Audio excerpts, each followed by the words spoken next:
Dia para o pessoal, um bom dia, boa tarde, boa noite para quem está acompanhando a gente no gravado, no online. Estamos sem internet, né? Então vai ser só no gravado. Então quero dar um bom dia, boa tarde, boa noite e quero começar aqui com você, encerrando a nossa série, O Deus que Jesus Conhece. Já na semana que vem a gente vai ter uma outra série chamada... Como é que é o nome da outra série, Júlio? Você lembra? Essa série do mês que vem eu não vou pregar, tá? Tem uns amigos queridos que vão pregar aqui, né? Os líderes da comunidade vão pregar, foram preparados para a pregação, então a gente vai ter uma oportunidade maravilhosa de ouvir outras vozes, vai ser muito legal para nós, né? E aí a gente vai ter uma série chamada Do Deserto ao Jardim, e a gente vai conversar sobre os contrastes bíblicos, vai ser uma série muito especial. O pessoal está orando, está trabalhando nisso, vai ser muita bênção. Beleza?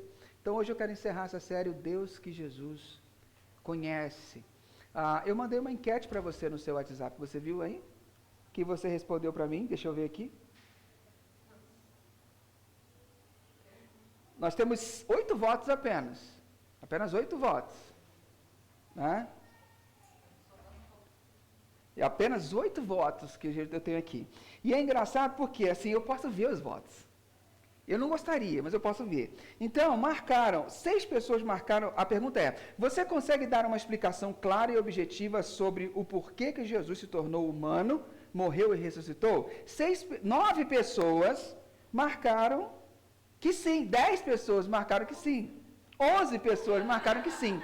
Então eu quero chamar essas 11 pessoas aqui na frente agora que vão explicar para nós, né, o porquê. Claro que eu não vou fazer isso. Agora você gelou aí, né? Você dos 11 aí gelou, né? Fala aí para mim. Gelou.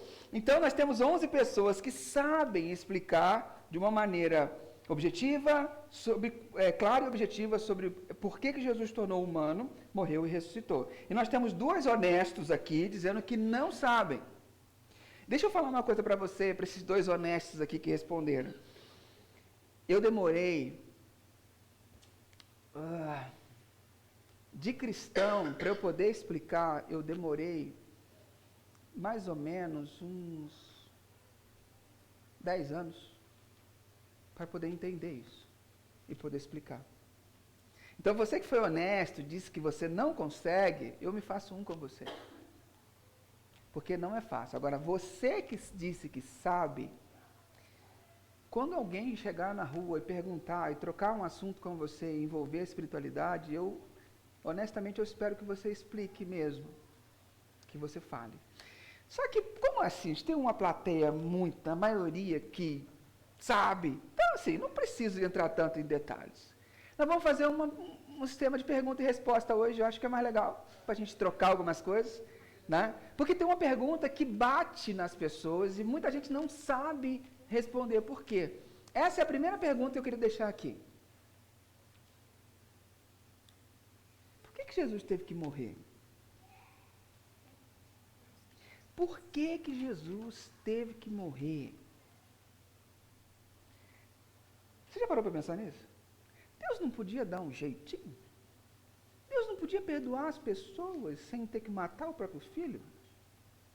Não podia. Se formos honestos, nós vamos pensar sobre essa pergunta e ela vai alugar um apartamento na nossa cabeça. Por que Jesus teve que morrer? Não tem outro jeito.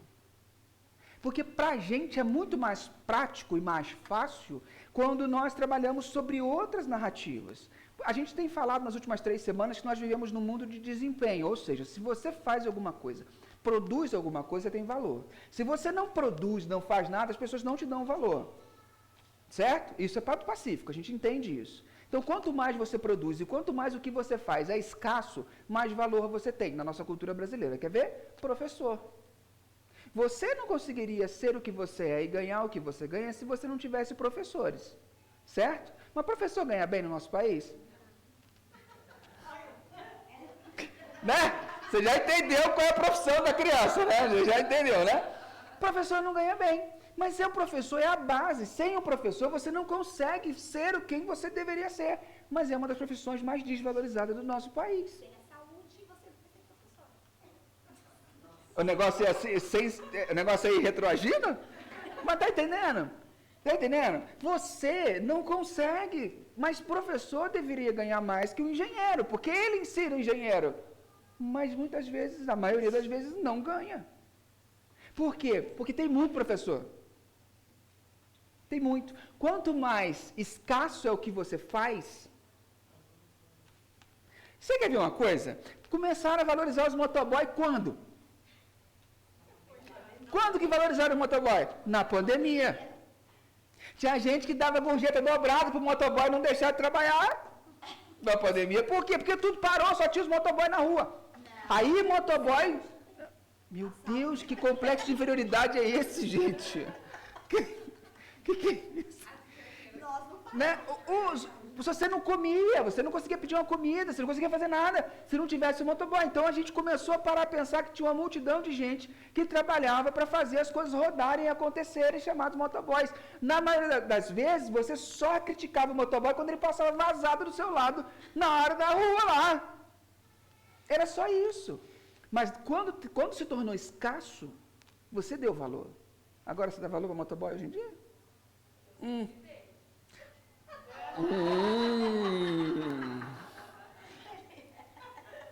Hoje tem.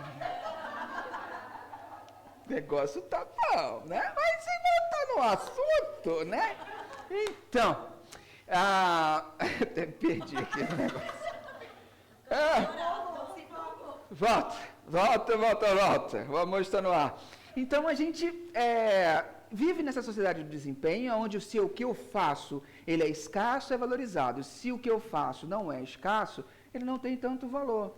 Então, as pessoas nos medem pelo que nós fazemos. E aí, nós olhamos para isso, ou seja, se a minha postura no trabalho determina o quanto de promoção que eu vou ganhar e determina o quanto que eu vou ser bem avaliado pelo meu chefe, você está, de certa forma, no controle.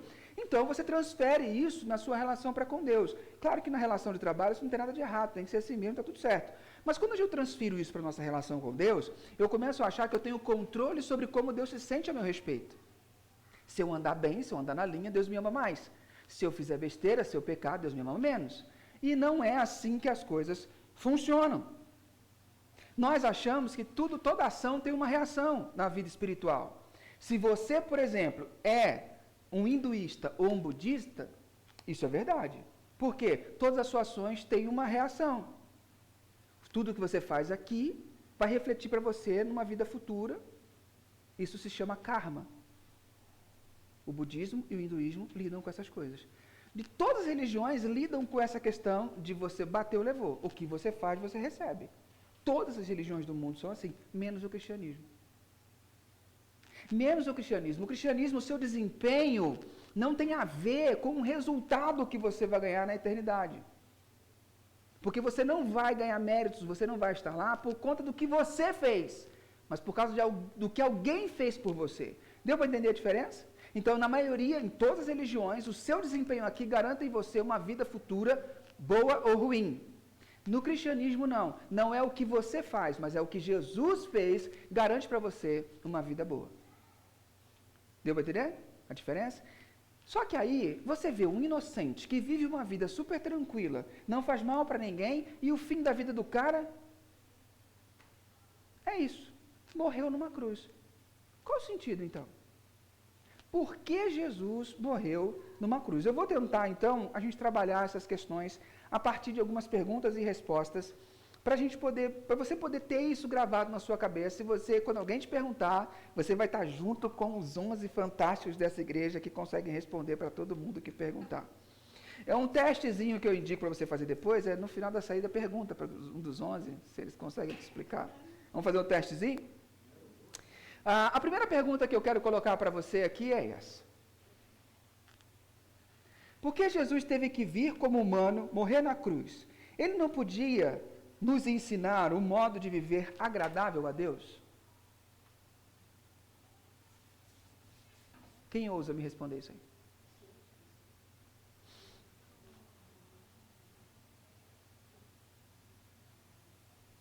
Por que Jesus teve que vir como humano e morrer na cruz? Ele não podia apenas nos ensinar uma forma de nos tornarmos agradáveis a Deus?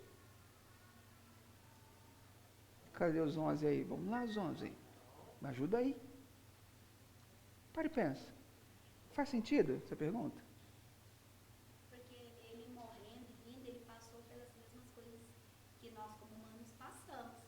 Então, se ele não tivesse passado, a pessoa podia falar, você está falando isso porque você é Deus, você não passa o que eu passo. Então, ele teve que vir como humanos para passar as coisas que a gente passou. Também. Mas isso justifica ele ter que morrer na cruz? Para e pensa. O universo tem leis. Concorda comigo? Se você pular agora, você não sai voando. Concorda comigo? Porque existe uma lei da gravidade. Se você pular e não se preparar, você vai se esborrachar no chão. Na chão, como dizia Dona Armênia. Você vai se esborrachar. Por quê? Porque a gravidade impera, queira você acredite nela ou não. Então você pula, você cai de volta. Então grava isso. O universo tem leis. Assim como leis da gravidade, a vida espiritual, existem leis que a gente não pode fugir. E se o fato dele ensinar para a gente algumas coisas, para a gente se tornar agradável a Deus, não muda, porque educação não conserta o nosso problema. O problema que a humanidade tem é muito maior do que simplesmente você educar as pessoas a serem pessoas melhores. Não é uma questão de educação. O nosso problema, ele é estrutural. Está na nossa estrutura. Conhecimento e força de vontade não conseguem resolver esse problema. Deu para entender? Então, simplesmente nos explicar as coisas, ensinar as coisas, não resolveria o nosso problema. Mas é isso que uma faixa da cultura diz, que se você der educação, porque o bandido ele é simplesmente marginalizado, ele é uma vítima da sociedade. Se você der educação para ele vai melhorar, ele vai ser uma pessoa diferente. A gente deu educação para as pessoas na Idade Média, num período chamado Iluminismo. Hã? Se fosse só uma questão de ensino, tiraria a graça e viraria mérito nosso. A gente aprendeu, Jesus nos explicou e a gente está obedecendo e a gente faz. Sim. Seria mérito. Seria, além de tudo, seria mérito nosso. Também seria independência. Mas é tão brutal porque a gente ensinou, a gente mudou o sistema escolar no Iluminismo, no final dos anos de 1800. A gente mudou o sistema escolar, passamos a ter sistema de escola, de ensinar conteúdo, porque a gente acreditava, se a gente desse conteúdo para as crianças, a gente desse conteúdo, socasse conteúdo, elas iam ser pessoas, a humanidade ia ser pessoas melhores e a gente ia ter um mundo melhor. Depois de dar muito conteúdo, em 1940 e poucos, o que o homem faz? Com o bando de conteúdo que ele tinha? Quem assistiu Oppenheimer? Cria a bomba atômica. O que o ser humano faz com o conhecimento que ele tem? Ele arruma um jeito de matar o outro melhor e mais rápido.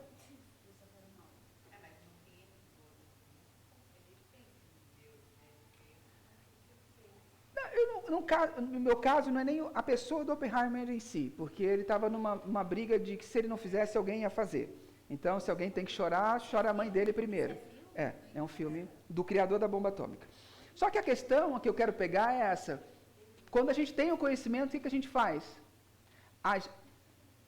Você vai entender. Quando a gente tem o conhecimento, o que a gente faz? A gente esculacha o outro, a gente quer fazer uma maneira de ser melhor, matar o outro melhor e mais rápido. Você quer ver? Pega um casal. Um estudou e o outro não. Na hora que a discussão pega e que o monstrinho sai da jaula dentro de você, o que você faz? Você usa o seu conhecimento para humilhar o outro. Não, porque você não entende, tá vendo? Se você tivesse estudado, porque deixa eu te falar, olha, quando a gente estuda existe isso, isso e isso, porque você não entende. Então você usa o seu conhecimento para humilhar o outro. Por quê? Porque isso é estrutural, é na nossa essência. Nós fazemos assim. Uma das coisas que sempre ensinam para a gente, pastores, por exemplo, toda vez que você não cresça muito além da sua esposa. Se você vai fazer um curso, você tem que passar alguma coisa para sua esposa. Você tem que sempre fazer ela caminhar perto, porque senão fica uma separação tão grande dentro de casa que você não consegue mais comunicar com ela. Isso acontece dentro dos casais. Um estuda pra caramba, o outro não tem tanto ímpeto de estudar. Daqui a pouco vocês estão falando em línguas totalmente diferentes. você está sendo influenciado por outras coisas, seu papo é outro, você fala, mas ele não me entende. Nossa, eu não consigo mais ter uma conversa em casa. Já viu isso? E aí dá divórcio. Por quê? Porque você entrou num casamento com uma jornada 2 e o conhecimento fez... Não estou falando que ninguém deve ficar burro, não é isso. Mas o conhecimento fez com que um se distanciasse do outro. O outro que estava caminhando não puxou o cônjuge para ir junto. E aí fica essa distância toda. Fecha parênteses, que isso não aparece para casais. Então, não poderia, conhecimento e força de vontade não conseguiriam resolver o nosso problema. Então, vamos para mais uma pergunta. Como que a gente se meteu nesse problema estrutural? Essa vocês estão acostumados a saber. Não é possível. Né? A gente passou por uma criação intencional. Deus, quando foi criar o ser humano, Ele quis criar. Você não é fruto de um acaso. O ser humano não é fruto de algo que, uma explosão, que veio do nada, antes não havia nada e passou a existir coisas. Não existe. A lei da termodinâmica diz que do nada não se pode criar alguma coisa. Do nada só se cria nada. Então tinha que ter alguma coisa antes. Então por isso que a teoria do Big Bang é bem complicada. Mas Deus decidiu criar o ser humano de uma forma intencional. Por quê? Porque ele vivia num relacionamento pleno, a Trindade, Pai, Filho e Espírito Santo, e eles falaram assim, vamos criar então o ser humano para que eles possam desfrutar de um negócio chamado relacionamento? Vamos. Então eles decidem criar o ser humano para que o ser humano pudesse se relacionar com eles e entre si. E ele cria o ser humano. Cria Adão. E Adão estava muito feliz. Adão estava bem demais da conta. Andando, fazendo xixi para tudo quanto é... dizem, né? Minha esposa contou um negócio assim, que Deus tinha 2 presentes para dar para Adão. Para Adão e Eva. Perguntou, tenho 2 presentes. Adão falou, qual que é? Ele falou assim, eu tenho um pênis. Adão falou, eu quero. Adão pegou o pênis e saiu mijando no jardim inteiro. Saiu fazendo letra com o pênis, fazendo um monte de coisa, fazendo xixi com tudo quanto é lugar. E a mulher foi olhando Adão, pulando tudo quanto é lugar, assim e tal, e falou assim, Deus, qual era o segundo presente? Era cérebro, Eva. Mas enfim, Deus criou o ser humano, cria Adão, né? Adão estava feliz no jardim. Deus olhou para Adão e falou assim, Adão, você está muito feliz, deixa eu te arrumar um probleminha. Aí criou a mulher. Agora eu parei. Então, aí cria a mulher para eles conviverem, numa forma intencional, para o ser humano desfrutar dessa relação. E aí, eles eram livres para serem amigos de Deus. Eles eram livres para estarem com Deus, para se relacionarem com Deus. E só podiam não comer de uma árvore, do conhecimento do bem e do mal. Aquela árvore era o símbolo de que eles queriam continuar sendo dependentes de Deus. Aquela árvore era o símbolo da obediência. Só que viver em amor e dependência gerou uma tentação. O diabo chegou e falou assim, olha, você não quer ser autônomo? Larga a mão de ser CLT, vai abrir tua empresinha. Isso é coisa do capeta, eu vou falar para você, viu? Larga a mão de ser CLT, vamos abrir seu negocinho, sua empresinha, vamos fazer um negocinho mais legal. Você é autônomo, você é independente, você não precisa mais de Deus.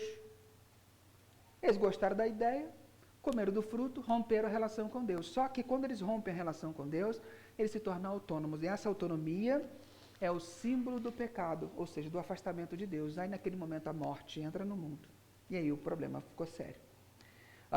Deus tinha dito, se vocês comerem, certamente vocês morrerão. Gênesis capítulo 2, versículo 16 diz, você pode comer as frutas de qualquer árvore do jardim, menos da árvore que dá conhecimento do bem e do mal.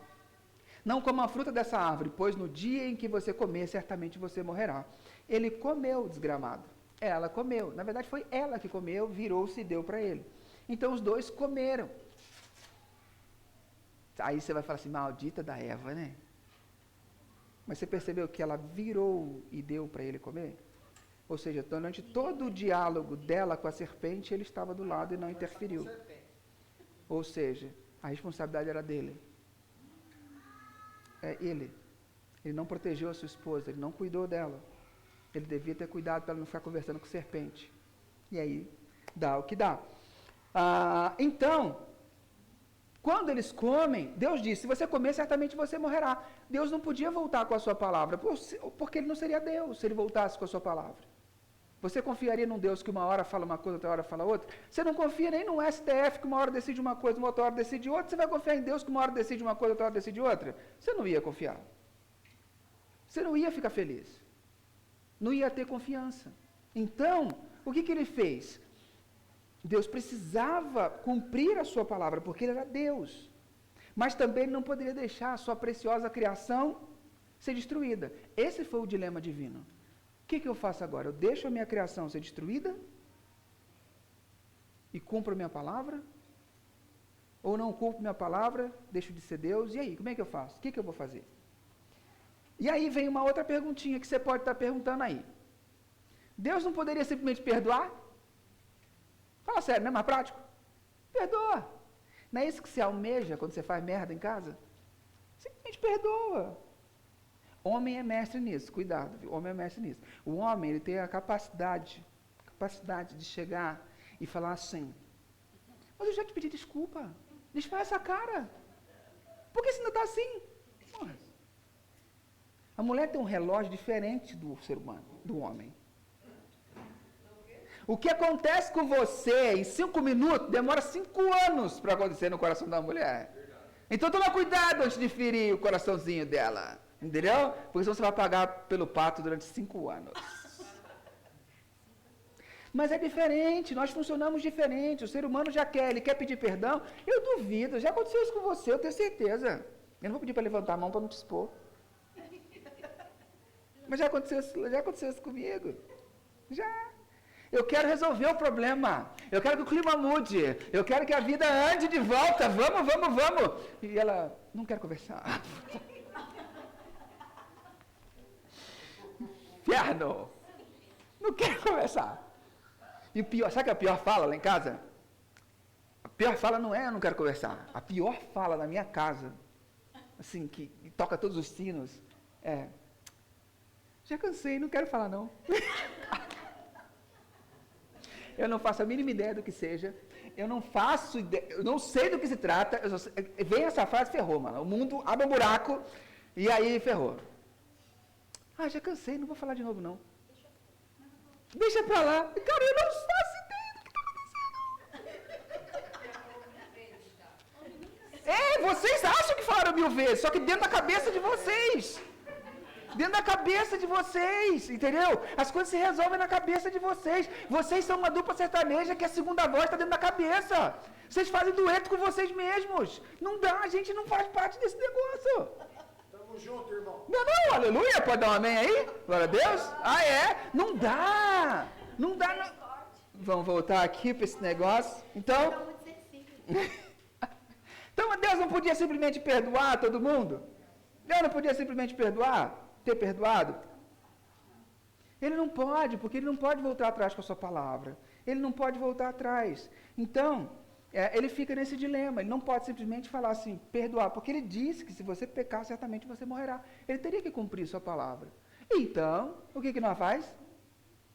Não havia uma maneira de os seres humanos se salvarem. Deus não poderia demandar que a gente se arrependesse. Ele não poderia falar assim, se arrependa. É isso que as mulheres gostam, quer que a gente faça às vezes, né? Arrepende. Não é assim, não é um ato voluntário, arrepende. Né? Tem que vir de dentro. O negócio não é assim, né? Mas sabe qual é o problema de se arrepender? É que o arrependimento não muda a natureza. O arrependimento não muda a nossa natureza. Percebe? O nosso problema era o quê? Estrutural. O arrependimento não muda a estrutura. Pintar a sua casa muda a estrutura dela? Não muda. Então Deus não poderia fazer isso, não dava certo. Porque o universo tem algumas leis. Qual que é a lei do universo aqui em Romanos? Pois o salário do pecado é a morte, mas o presente gratuito de Deus é a vida eterna, que temos em união com Cristo Jesus, nosso Senhor. Então, quem peca, o salário, o recebimento do pecado é a morte. O ser humano pecou, isso é uma lei do universo, teria que receber. Então, o que poderia resolver o nosso problema? O que poderia resolver o nosso problema? Não é o que, é quem. Esse é que é o lance. Jesus precisava ser sujeito à morte. Lembra que a Rosana falou, ele precisava passar pelas coisas que a gente passou? Jesus precisava vir como humano porque ele precisava ser sujeito, ele precisava ser mortal. Ele precisava ser sujeito à morte. Então ele entrega o seu corpo no lugar de todos nós para pagar a dívida contra Deus que nossos primeiros pais, como humanos, adquiriram lá no começo. E esse problema estrutural só pode ser resolvido por meio da morte. Não existe como você resolver um problema estrutural sem ter morte envolvida. Isso é uma lei do universo. Olha Hebreus capítulo 9, o que diz? De fato, de acordo com a lei, quase tudo é purificado com sangue. E não havendo derramamento de sangue, não há perdão de pecado. Se não há derramamento de sangue, não há perdão de pecado. Sempre tem que acontecer uma morte para que o perdão aconteça. Pensa você, na sua casa, quando você tem que perdoar alguém, você não tem que morrer para si? Morrer para a sua razão, para a sua justiça? Sempre tem que haver uma morte. Isso é uma lei do universo. Para ter perdão, tem que haver uma morte. Então, Jesus vai e faz um sacrifício livre, um sacrifício de substituição. Ele toma o meu e o seu lugar, porque o ser humano, quando foi condenado a morrer, ele ia morrer e pronto, acabou. Então, Jesus assume o nosso lugar. Ele toma o nosso lugar. É um sacrifício de inocente que tirou o poder da morte. Porque o salário do pecado é a morte. Mas então, se você não pecou, qual é o salário de quem não peca? A vida. Jesus não pecou, então ele tinha que receber a vida. Mas ele prefere usar a sua vida para pagar a nossa dívida. Então, o sacrifício de um inocente tirou o poder da morte, oferecendo o equivalente.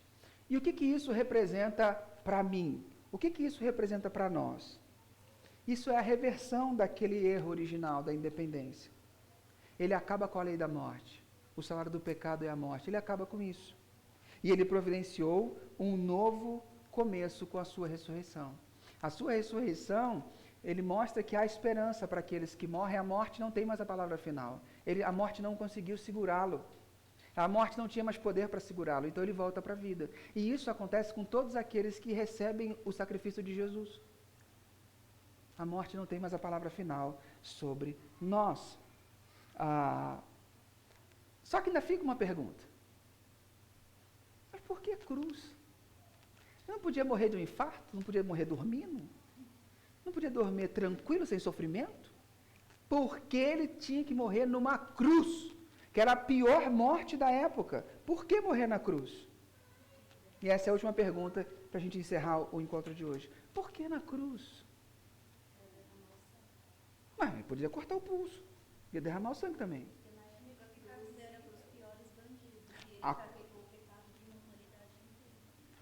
A cruz era para os piores bandidos e ele carregou os pecados dos piores bandidos. Faz sentido.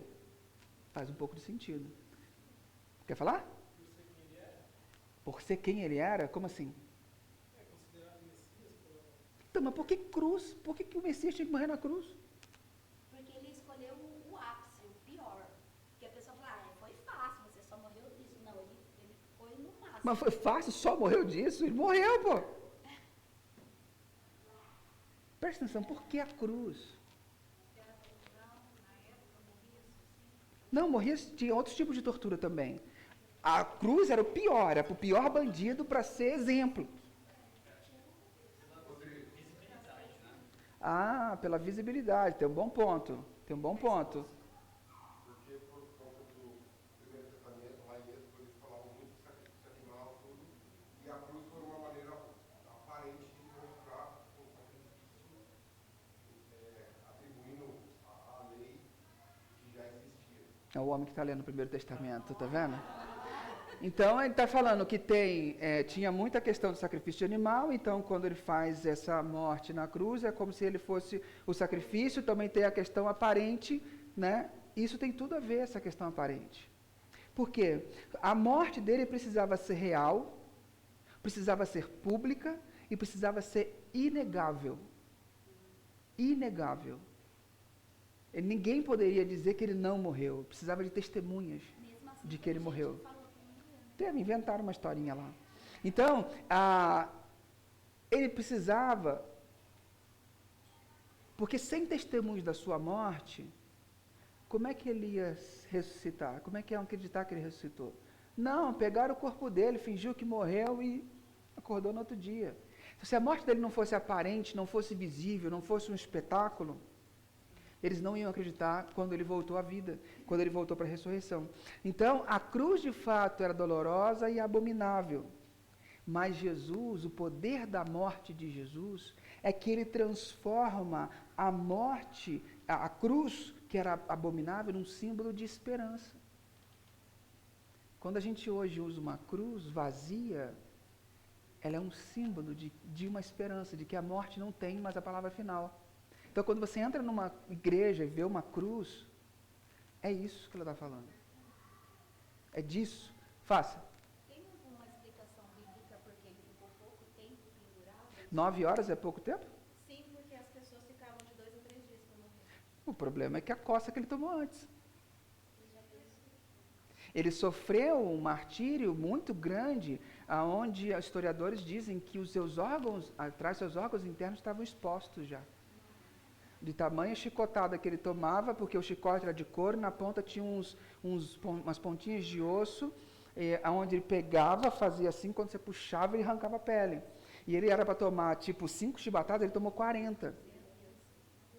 Devido à maldade dos romanos. Então, ele estava num sistema muito deplorável, muito terrível. E ele ficou 9 horas na cruz, tanto que os caras do lado, eles quebraram os joelhos para os caras morrerem sufocados. Jesus não morre na cruz por causa de dor, ele morre sufocado. Porque a cruz prendia os seus pés e os seus pulsos, porque nenhum osso do cordeiro poderia ser quebrado. Então, eu não poderia ter perfurado a mão para quebrar o osso. Aqui a gente tem na divisória, aqui os médicos, veterinários, o pessoal pode dizer, tem um vão aqui. Então, o cravo passou aqui dentro e ele enrolado com corda. A mesma coisa tem na divisória do pé. Um pé em cima do outro passava. E a cruz tinha um banquinho.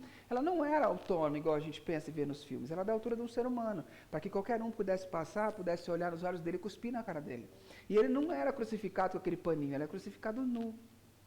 Então, ele é preso de braços abertos, e aí, quando ele fazia assim, ele tinha que sentar no banquinho. Ele sentava no banquinho, pressionava os seus pulmões. Ele, para poder respirar, ele levantava. Quando ele levantava, forçava os grampos do seu pé. Ia rasgando a pele. E aí a dor era tanta que ele sentava de volta. E aí seus pulmões iam enchendo d'água durante 9 horas. Durante 9 horas. Então, pastor, Até chegar ao ponto que ele não aguentou mais. eu fico pensando em tudo que ele passou, um sacrifício assim, e ele foi que as crianças cantaram. E mesmo assim, essa data que a gente comemora isso, as pessoas falam de coelhinho para os filhos, mas não falam desse amor, né? É porque nós não conseguimos. O extraordinário, ele nos anestesia. Não é toda vez que nós vamos para essa mesa que nós lembramos do sacrifício dele como foi. Eu preciso de um filme, tipo Paixão de Cristo, eu preciso de alguma coisa que me recorde e me choque. Mas mesmo você tendo assistido Paixão de Cristo do Jim Caviezel, que é bem assustador, você se esquece disso. Você se esquece. Então, só me mantém a relação com ele, é o que me mantém. Só que eu não posso ter dó porque ele ter ido da cruz, porque foi decisão dele. E eu o amo por isso, por ele ter sofrido por mim, a minha morte. Percebe? Eu não tenho que ter dó de Jesus. Na verdade, a gente gostaria de tirar ele da cruz, mas se eu tiro ele da cruz, eu não tenho vida. Ele decidiu morrer por mim e por você dessa forma. Precisava ser espetacular, precisava ser daquele jeito, porque na hora que ele ressuscitasse, os seus discípulos, as pessoas que viram, iam ficar chocadas. A cruz era abominável, mas ele transformou isso num símbolo de esperança. Ele alcançou o mundo morrendo como? De braços abertos. Que outro tipo de morte você teria e morreria de braços abertos? Com os braços abertos na cruz, ele alcança o mundo. Então, abraça o mundo inteiro dentro do seu abraço, porque ele morreu com os braços abertos. Deus, quando vai para aquela cruz, ele assumiu um risco que eu e você não estamos dispostos a correr. Não é o risco da dor, mas é o risco de não sermos correspondidos. Você já amou alguém e não foi correspondido? Você sabe como é. Dói. Pra caramba. Deus foi à cruz e morreu e correu o risco de, mesmo fazendo tudo isso, você não o amaria de volta, você não entenderia o que ele fez, ele correu o risco de ser não correspondido. Não existe amor maior do que isso, do que sacrificar a sua vida por um inocente. O inocente sacrificar a sua vida por um culpado. Quem já assistiu o filme Crônicas de Nárnia? Você sabe como o leão enganou a feiticeira? Quando ele dá a sua vida, a vida de um inocente, pelo Edmund. A feiticeira não sabia que era a magia antiga de Nárnia. Então o Edmund foi um traidor, era uma das crianças de Nárnia, e a feiticeira tinha poder sobre ele. E o Aslan fala, eu dou minha vida no lugar dele. E ele vai e deixa a feiticeira o matar. Só que a mesa quebra.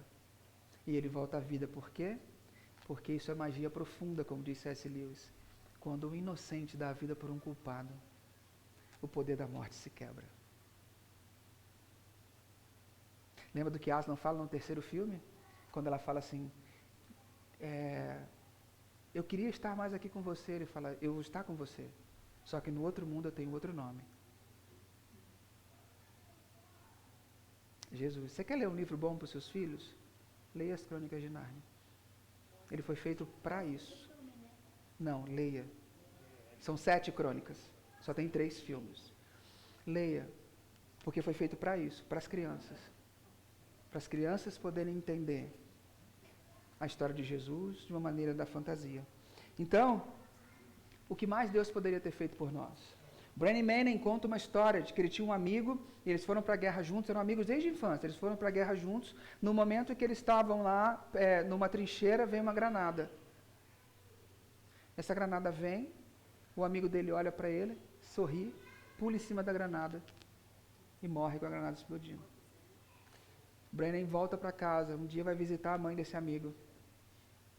E ele pergunta, será que ele me amava de verdade? Ela levanta, irritada, aponta o dedo para a cara dele e fala, o que mais ele poderia ter feito por você? Ele deu a vida por você. O que mais ele poderia ter feito por você? Ali ele fala que ele se tocou do poder do sacrifício de Jesus. E eu pergunto para você, o que mais Deus poderia ter feito pela sua vida? Você que quer que Ele abra portas, que Ele te abençoe, cuide do seu relacionamento, cuide do seu emprego, é legal, beleza, mas o mais importante Ele já fez. O que mais Ele poderia fazer por você? O que mais Ele poderia fazer ao invés de dar a vida por você? E eu termino dizendo, Jesus não teve que morrer, Ele escolheu morrer. A Trindade trabalha em harmonia para alcançar um mundo caído e fracassado e assim restaurá-lo. Deus faz por nós o que nós nunca poderíamos ter feito. A cruz, ela é o símbolo do amor e do sacrifício de Deus. Jesus assumiu e curou a nossa condição humana. Ao fazer isso, Ele demonstrou as profundezas do amor de Deus para com toda a criação. Que nesse domingo de Páscoa você se lembre disso. O que mais Ele poderia ter feito por você? Ele fez. Amém? Vamos orar? Pai querido, muito obrigado, Deus, porque nessa manhã o Senhor nos lembra, o Senhor traz de volta à nossa memória algumas coisas que são importantes para nós. E desperta outras coisas que são importantes. Se alguém aqui foi pela primeira vez tocado por essa história, entendeu de fato pela primeira vez, que o Senhor cuide desse coração, cuide de guiá-lo nessa jornada de volta para casa. Para aqueles que precisavam ter uma restauração, de relembrar e de ver de novo o que é isso, a morte, a importância da morte, que o Senhor restaure o nosso coração, nos mantenha animados, alinhados contigo, com o coração vibrante, porque hoje é Páscoa, hoje é ressurreição, e eu posso estar com a minha família, feliz da vida, sabendo que quando eu morrer, eu vou estar na eternidade junto contigo, eu posso desfrutar dessa vida, sabendo que a morte não tem a palavra final sobre a minha vida, mas o Senhor tem. Que isso seja verdade sobre cada um de nós, em nome de Jesus. Amém. Fique em pé. Vamos receber a bênção. Estenda as suas mãos, você que está aqui ou que está em casa, para quem não tem nada para dar, mas como quem não tem nada para dar, mas muito a receber, e ao final, num gesto apenas simbólico, traga suas mãos ao teu coração e internalizando tudo aquilo que Deus falou com você nessa manhã. Querida igreja reunida aqui virtualmente, que o Eterno abençoe e guarde você, que o Eterno presenteie você e proteja você. Que o Eterno olhe para você bem nos olhos e te faça prosperar. Que a graça do nosso Senhor Jesus, que foi à cruz voluntariamente, esteja com você. Que Que o amor de Deus, o Pai que deu o seu Filho para te salvar, te acompanhe. E que a consolação e o poder do Espírito Santo que tirou Jesus dos mortos esteja com você, não só hoje, mas todos os dias. Em nome de Jesus. Amém. Graças a Deus. Antes de sair, cumprimente quem está perto de você, deseje uma ótima semana. E lembre-se sempre, sozinho você pode ir até mais rápido, mas acompanhado, nós vamos bem mais longe. Deus te abençoe e te guarde.